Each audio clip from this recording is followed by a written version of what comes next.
This is Toby G from the Toby G and JD Show. This is the weekend wrap-up of the markets last week and a little bit of the not the mainstream news. We like to add a little flavor to it as we go. We're only in one stock right now, and that's the one that I bought last week. I talked about on Thursday's show, and that's ORCL. ORCL is Oracle. As you know, we don't care what the company actually does. We follow the money, so we make sure that the chart it's above, the candlesticks are above the 50 and the 200-day moving average, and that the MACD is starting to move up and the stochastic is turning up. That's the case with ORCL. It's a nice candlestick headed up. We paid $48.95 last Thursday. It closed Friday at $49.61. That's with a volatile day yesterday, and what didn't go into the negative at all.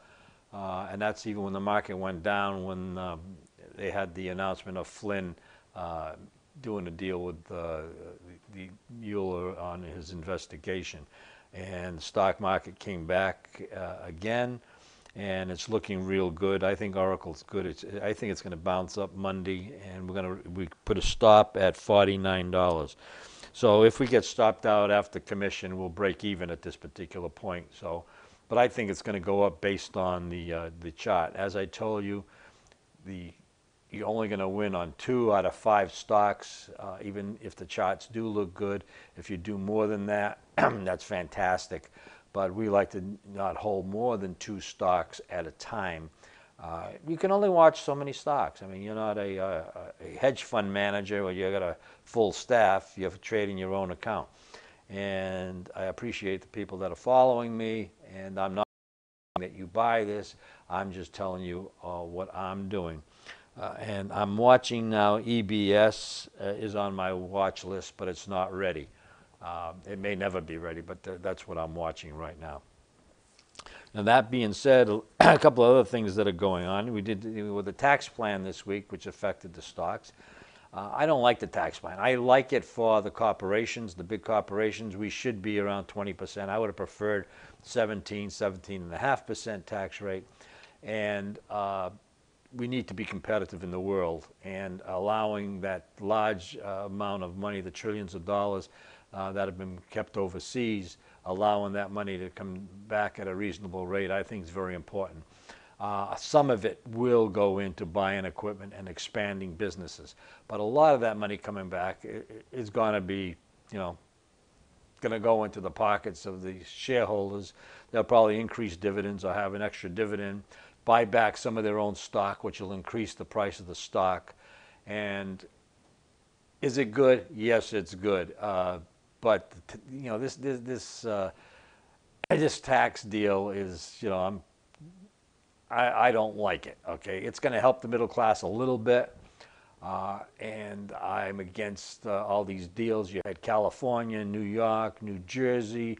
They wanted deductions for their state taxes. Well, that's a bunch of baloney. I live here in Florida. Why should we be paying for California, New York, New Jersey, Massachusetts, the other states that have an income tax? They shouldn't be able to deduct that, and we don't have anything to deduct. And because they spend money foolishly and went into debt with their pensions and everything else, and that's another story, pensions.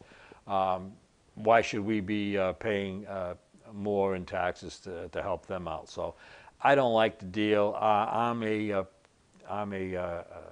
flat tax proponent, or a consumption tax proponent, and I think that that's the fairest way to go. That way, if you want to buy something other than food and basic clothing, but if you go buy a lobster, you should pay a tax. If you buy a can of soup, you shouldn't pay a tax.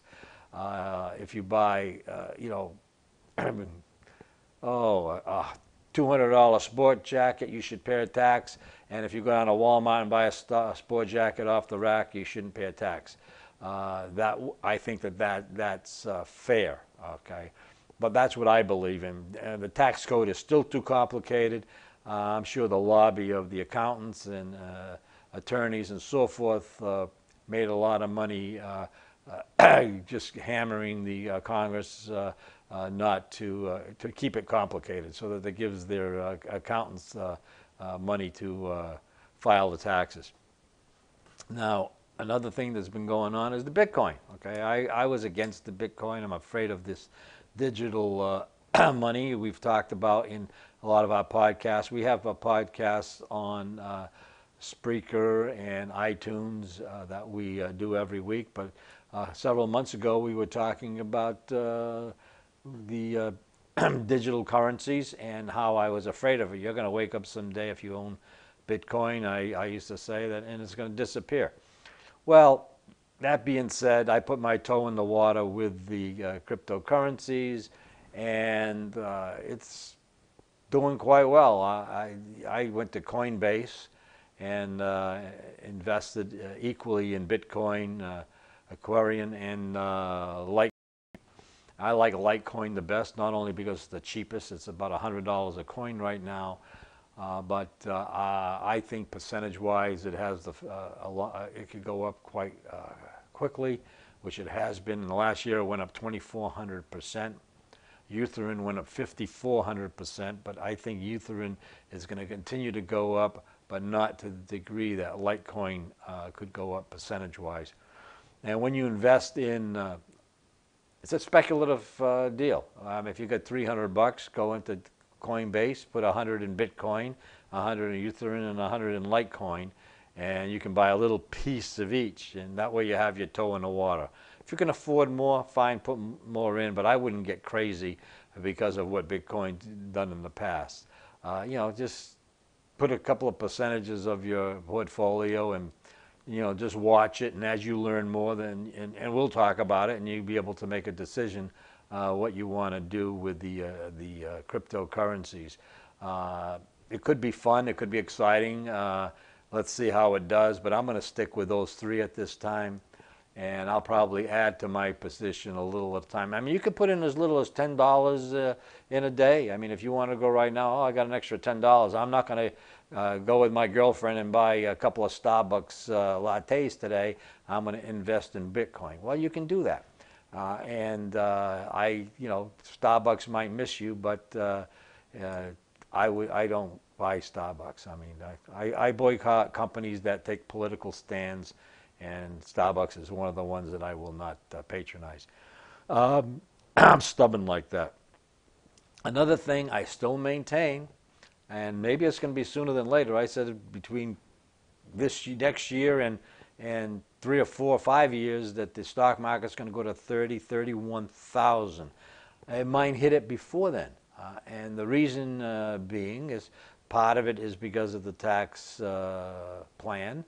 We should have a good market next week.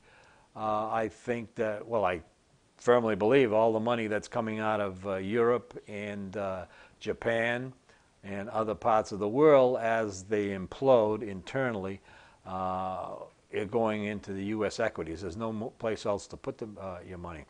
The worst place you could be right now in the United States is in the bond market. Bonds are very scary right now. It's not only a bubble. Bonds, municipal bonds, a lot of them, states and cities are going bankrupt, and they can't pay their bond obligation.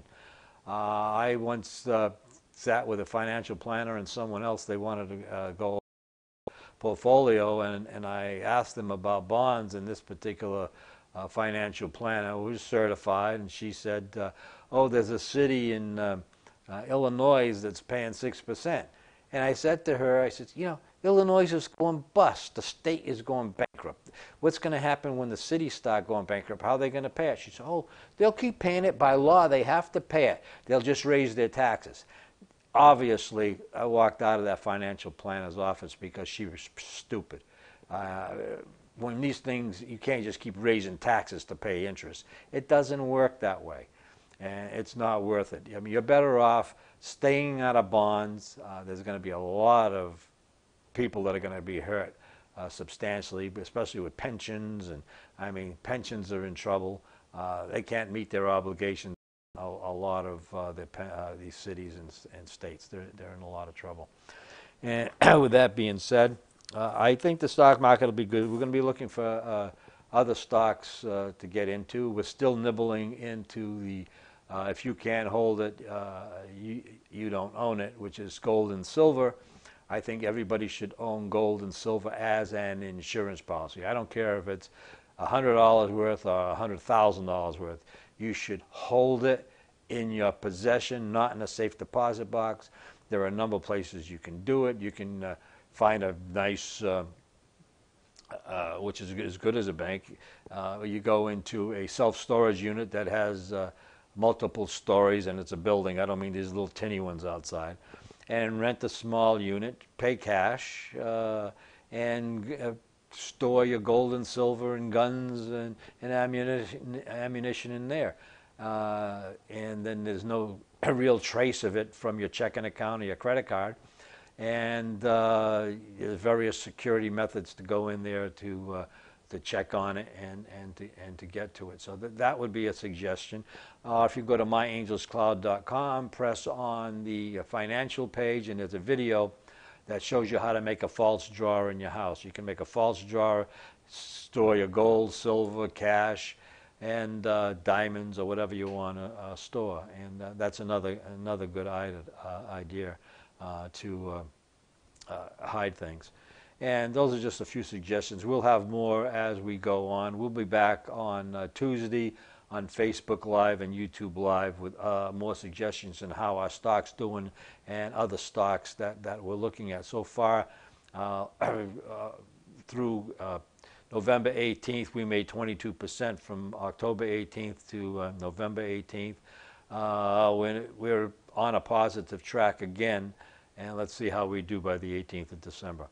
That being said, everyone, we have Christmas gifts that in our store. If you click on the link below and I'll call the 800 number, we have Tervis tumbler, which is made in America, actually right down the street from us. It's a high quality tumbler with the logo of your sports team of your choice, whether it be NBA, college sports. It's a great Christmas gift. We have the cups. We have the ice bucket, which is this one, particular one has palm trees on it. It's all insulated with a cover and tongs, and it's a great Christmas gift. And a 2-week back order on these things. They're custom made, so you need to order. It's a great Christmas gift. They'll be surprised they get it. Not everybody's going to be getting this as a Christmas gift. It's unique for the sports fan in your family. It can be for a golfer. It can be for NASCAR, you name it, they have the logo. So if you call us and order it, we can get it to you on time. As a stocking stuffer, we have the alligator jerky, both the Cajun jerky and the regular one, or the beef and ostrich jerky. This is made for USDA plant. It's a great stocking stuffer. It'd be fun. Your husband, boyfriend, girlfriend wakes up in the morning, they like jerky, they have alligator jerky in their stocking. I mean, it's a fun stocking stuffer. And if you can call the 800 number below, go to the website, which there's a link below, and you can go right to the store. You can see these items, and every one of them, including Christmas cookies, is there as well. You can do Christmas cookies, you can do chocolate covered strawberries, and you can do chocolate, any of these items anytime. And this is all, the price all includes freight. That being said, you just have a wonderful day, and I'll talk to you on Tuesday.